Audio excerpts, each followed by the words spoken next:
ментальные сети, которые мешают вам жить той жизнью, которая была бы вашей, персональной, чувственной, понимающей жизнь. Влияют ли мысли других людей на создание вашего персонального образа, в котором вы живете? Да. Мешает ли это человеку? Мешает. Почему? Это ворует у него, собственно, его собственные внутренние ощущения мира, а также его собственное миропонимание. Каким образом это происходит и каким образом это можно доказать? Вы, наверное, заметили в свое время, что когда вы живете обыкновенной жизнью, вы, наверное, очень сосредоточенный мужчина или женщина, и вдруг к вам приезжает ваша подруга, с которой вы когда-то учились в институте или вместе учились в школе. В ее глазах вы, наверное, смешливая, такая добрая, наверное, инфантильная женщина или мужчина. И эта женщина, она говорит: давай мы с тобой в ресторане или в кафе посидим. Вы приходите в ресторан или в кафе и в какой-то момент начинаете замечать, что вы ведете себя не так, как ведете себя в обыкновенной жизни. Замечали? То есть почему-то по-другому. Вы представляете, вы ведете себя по-другому, потому что ее ментальные сети, в которые вы попались, которые были созданы за счет сформированного образа, какая вы была раньше, а не такая, какая вы сейчас, заставляют вас за счет вот этих ментальных сетей вести себя как-то иначе. Вы представляете, на протяжении жизни нашлось большое количество людей, знакомых вам и незнакомых, как-то косвенно вас знающих или еще каким-то образом знающих вас, которые создали по отношению к вам вот такие образы, которые называются ментальными сетями. Конечно, в случае, если эти образы были созданы положительные, ну это очень неплохо, но они могли быть такими. Ой, она очень скромная. Знаете, как люди встретились с каким-нибудь человеком, отошли от этого человека. Ну как тебе? Что можешь сказать? Ну она какая-то скромная, какая-то пессимистичная, а вы на самом деле оптимистичная и совсем не скромная.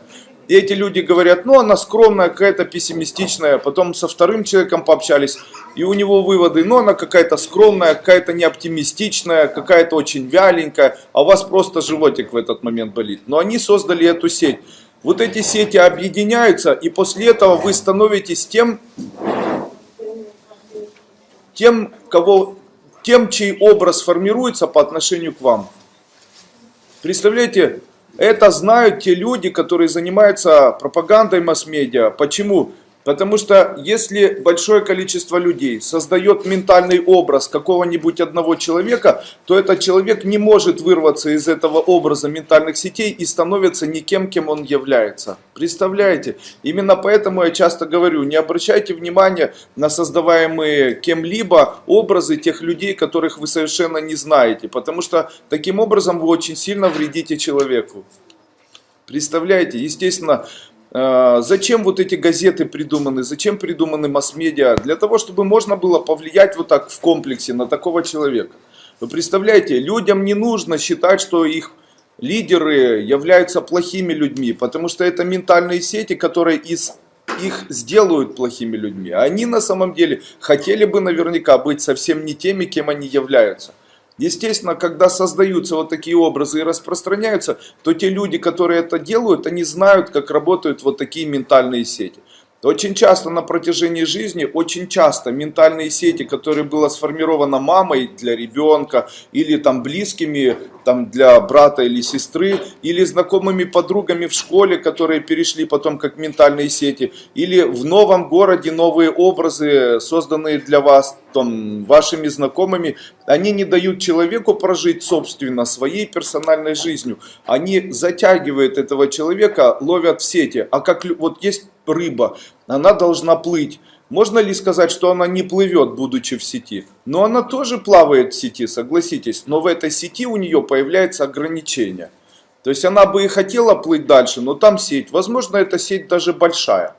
То есть эта рыбка плавает, и ей кажется, что она плывет к свободе или плывет в сторону свободы, но она все равно ударяется в какую-нибудь из сторон этой сети, и это ее ограничения. Они такие: вас никто не воспитывал, но эти ограничения, они были выстроены вот этим большим количеством людей, которые вот так вот формировали свое мировоззрение или формировали свое видение вас, как вы живете или проживаете в социуме. Представляете? Вот эти дни, вчера и позавчера, я персонально с вами работал только над тем, чтобы разорвать сети, которые создают в социуме ваш персональный плохой образ. Поняли? Плохой образ. Какой это образ? Да не надо с ней встречаться, она нищая. Да посмотри на нее, откуда у нее деньги. Это вот те мысли, которые могли появиться где угодно. То есть в метро, в супермаркете, где угодно, понимаете? То есть, да не надо с ней общаться, откуда у нее деньги, знаете? И вот люди мнимые образы создавали, они являлись или наслаивались в виде сетей в вашей жизни, и вы из них часто вырываться не могли. То есть, это образ старой женщины, образ некрасивой женщины, образ там ненужного мужчины, образ идиота мужчины, образ самодура, образ алкоголика, образ там никому не нужного человека, или образ очень больной женщины. Или образ, там, который может быть у наркомана. Почему наркоман не может бросить принимать наркотики? Он хочет, но он с большим количеством людей общается, и это создает вокруг него огромное количество событий. И эти события создают у людей, которые участвовали в этих событиях, неправильный и такой концептуальный образ этого человека. И если спросить у этих людей, ты знаешь вот этого Лешу? Да Нарикова, конечно знаю. И потом, знаешь этого человека? Да, моя мама его знает, он из семьи, там все Нарики. А вы знаете эту семью? Да, у них Леша Нарик, понимаете? И после этого большой, и мама еще ходит его и жалуется. Ой, Эльзина, ты не знаешь, у меня же сын наркоман. Ты еще не знаешь, Катя, у меня сын наркоман. Она потом с другой женщиной встречается, ты еще не знаешь, у этой Насти Леша сын наркоман. А потом, да вы вообще не знаете, у них там дети наркоманы, с ними лучше не общаться. Понимаете, да?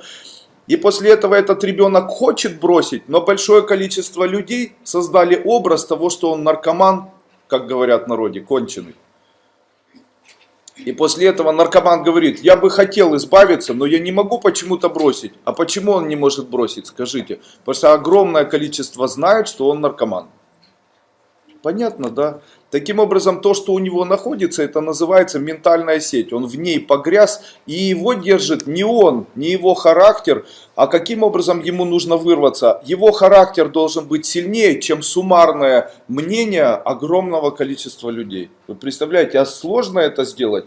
Но обычно человек не может бежать против толпы, правильно? Поэтому обычному человеку нужно иметь, я не знаю, сумасшедшую, наверное, очень сильную внутреннюю харизму для того, чтобы преодолеть вот такие состояния и сказать, что вот я больше не буду, и я больше там... То есть что-то должно его восхищать ради чего-то, он должен делать для того, чтобы это все преодолеть.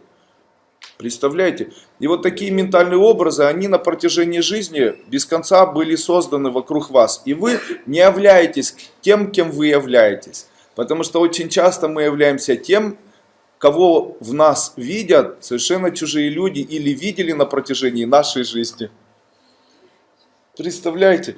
Поэтому каждый раз, когда вы приезжаете на морской курс, то я на протяжении вот этих первых дней пытаюсь у вас отрезать именно те ментальные сети, которые мешают вам жить той жизнью, которая была бы вашей персональной, чувственной, понимающей жизнью.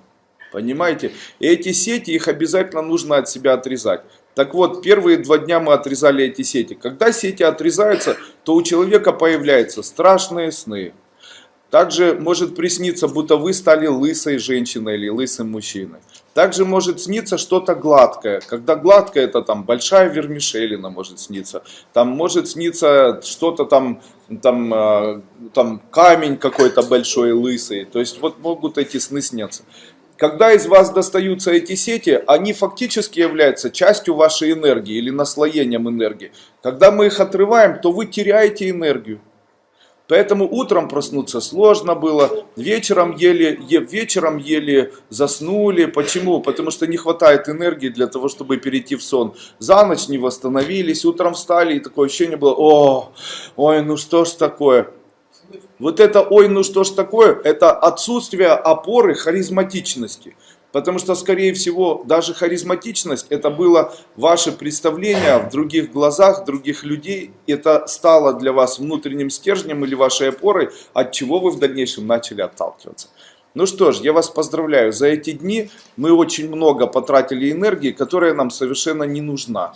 Это очень изменит вашу жизнь и очень повлияет на вашу судьбу. Мы поотрезали эти сети практически, вы сейчас чистенькие, правда могу сказать, что не особо светящиеся. Почему? Ну, вот это то, что с вами делалось, оно похоже на кровопускание, только энергетическое. То есть из вас выпускается энергия, выпускается, и вы вроде мозгами понимаете, ура, хорошо, получая от жизни радость и удовольствие, там, а оно что-то не вставляет. Листочки, ну листочки и что? Сил нету, знаете, тут листочки, сил нету. Тут смотри, какая погода, тут сил нету, тут утром еле глаза разлепило, да.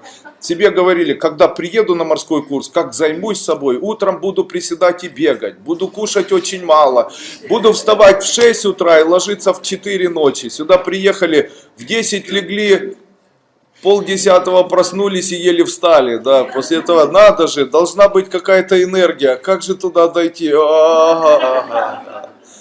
Я скажу вам так, сегодня, когда я начал вас видеть, у вас внутренняя появилась, как бы внутри появился этот цвет, улыбка, какая-то внутренняя радость, а внешне нет. То есть это выглядит так.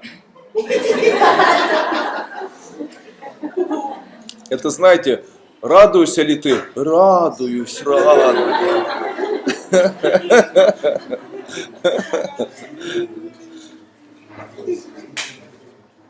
Есть такой фильм «Три истории», там Рената Литвинова, она сидит в окошке, как медицинская палатная сестра. Как медицинская сестра, которая выдает, не палатная, которая выдает документы. И там мужчина приходит, и она говорит, я вас поздравляю, ваша жена родила ребенка. И начинает смеяться, а он такой грустный стоит. И она говорит ему, ну что же вы не радуетесь, у вас же ребенок родился. И он вот так делает, да я радуюсь, радуюсь. И рад бы радоваться, да сил нет, знаете. Это такая особенность. Когда вот сильные ментальные сети, то это может привести вот к чему. Человеку совершенно перестают сниться сны. Почему перестают сниться сны? Вы не можете видеть сны, сны могут создаваться только твоей жизнью. А если ты не проживаешь своей жизнью, а ты проживаешь жизнь через мысли того, каким ты должен быть, которые построили чужие люди, то тогда тебе сны не должны сниться. Это не твоя жизнь, ты проживаешь не свою жизнь.